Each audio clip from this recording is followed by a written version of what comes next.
ดินยุบอยู่ทงมังเมืองไซธานียังค้นหาผู้สูญหายบ่พบ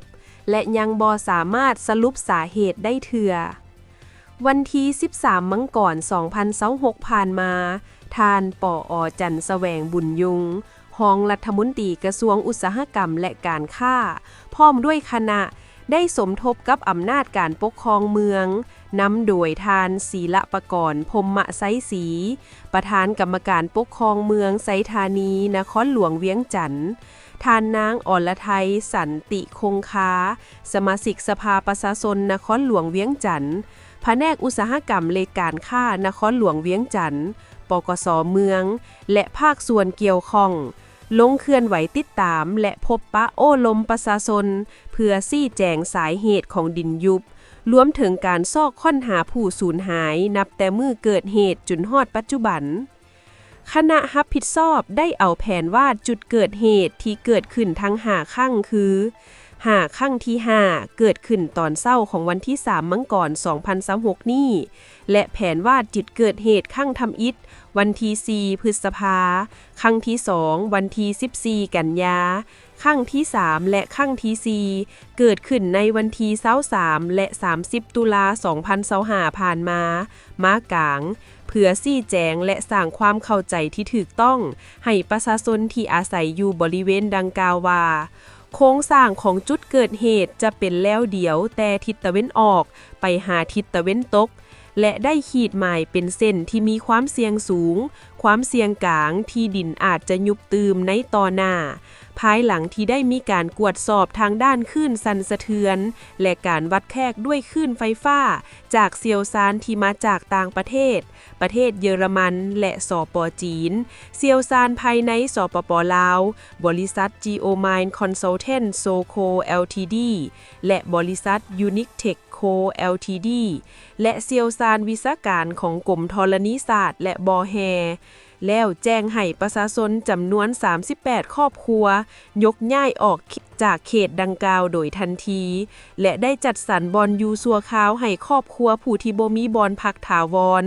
ประชาชนที่อาศัยอยู่เขตดังกล่าวส่วนหลายแม้นพักเซาบางข้างคาวเป็นดินสวนและมีเฮือนพักอาศัยอยู่ในบ้านเขตที่ปลอดภัย